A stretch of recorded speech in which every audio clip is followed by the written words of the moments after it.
guys, so today I am going to be showing you what a Waylon day looks like.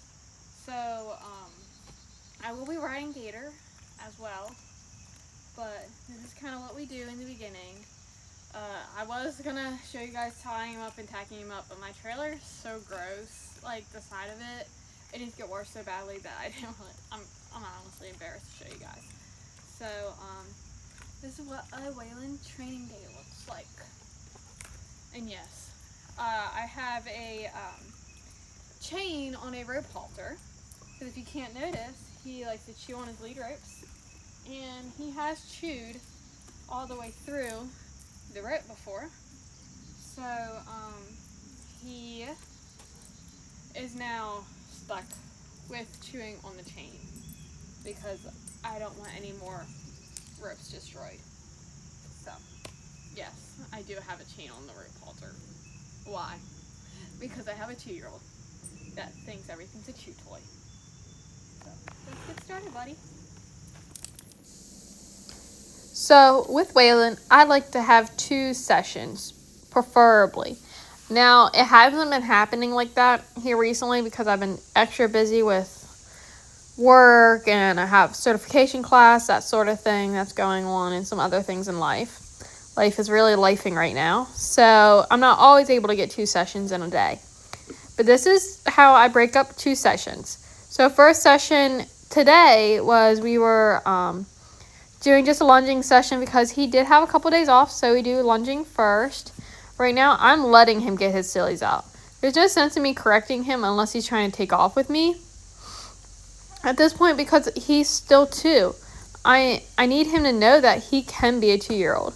But look at that change of direction. I really like that because it was actually energetic and moving forward. He tends to be a little lazy, believe it or not. Once he gets the thinking brain on, he's very lazy. So right here, I'm just trying to ask for him to move forward some instead of getting sucked back, because that's when he kind of will act up when he starts getting sucked back. And then at this point, he was like, okay, I got my goofiness out and I'll listen. So I just bring him back down to the walk. And then I ask for the whoa. Look at that. So square. And he ask him to come in and he comes right into me, so I give him some love-ins. And then I'm fixing this pole because he kind of tripped over it a little bit. And I'm also trying to get him to ground tie, but it's been a little harder recently. I think I might just be where he is in his development. He might have, he needs something. I don't know what to call it. He has, horse ADHD right now. And he needs something in his mouth at all times. And it's been really hard to get him to stand still because he wants to be the center of attention, also with something in his mouth. He's not trying to be bad. He's just being a baby. So here we are. We're coming back. And we're hitting a reset button and starting all over again. Which now, level-headed. He's listening and moving nice and pretty. And then I'm fixing something. He noticed I turned his back, which means come in. So he instantly came in, even though I did not tell him to come in. And he really reads your body language. He's a big body language reader, which I really like. He might not always seem like he's listening to you, but he is. Believe it or not, he always has an ear on you. Always is watching you. So now we moved up to the top of the arena to hit our little robot pole house, whatever you want to call it, at a different angle. And the poles are set up a little differently, and he was just really good at that.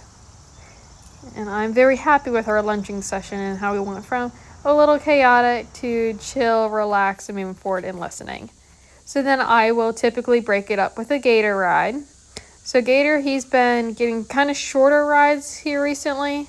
I'm trying to get his muscle in his hind end back up. You can tell it's really underdeveloped. He's been fighting an abscess and his shoe went off, and then he's had some other arthritis flare up.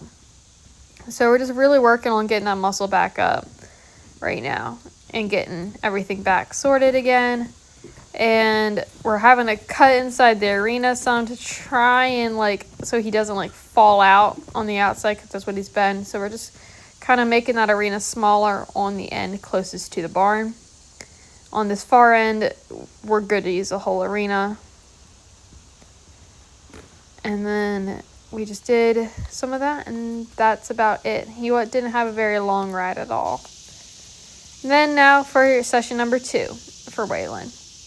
So this is starting to becoming one of his favorite things. He really loves ground driving, and he gets so excited when everything's on and he sees me set it up, and he ran right over to me for it. So that made me happy inside and warm and fuzzy. And right now we're just hooking him up. So I have 2 lunge lines, and I pass them through a surcingle, then to a bit. And believe it or not, this is all Thunder's tack that fits him. And then we're just doing some pull work here.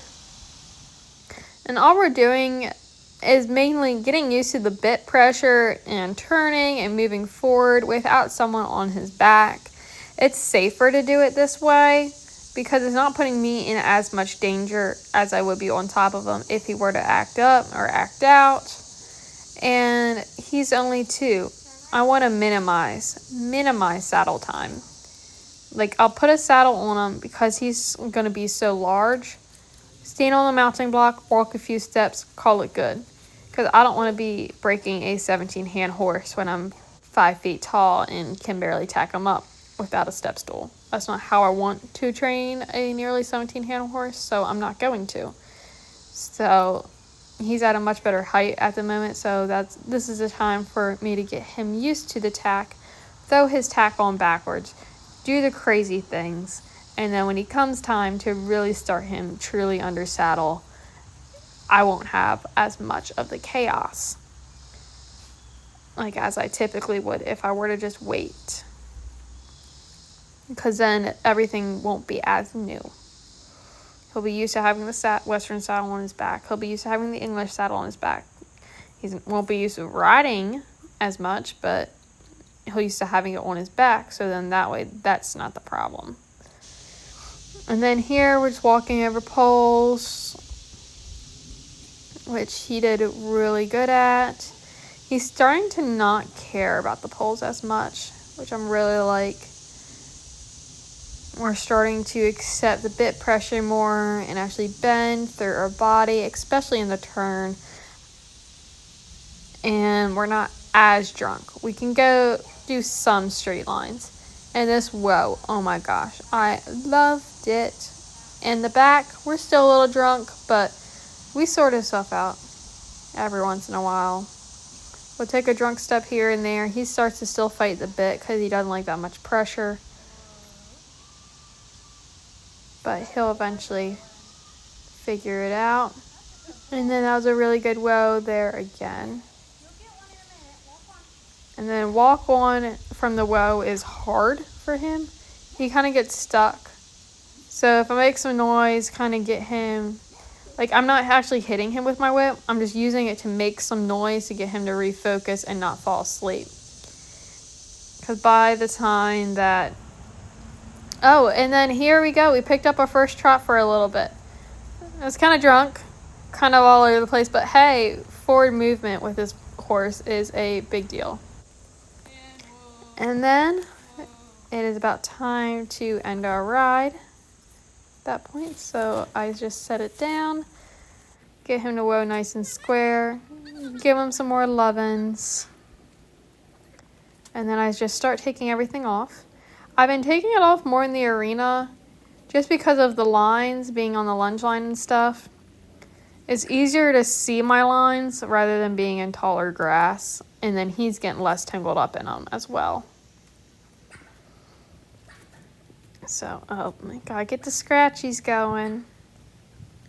He loves his face scratched. And then I just take everything back. And if you can't tell, he just loves the attention, loves to be worked with. He's so smart.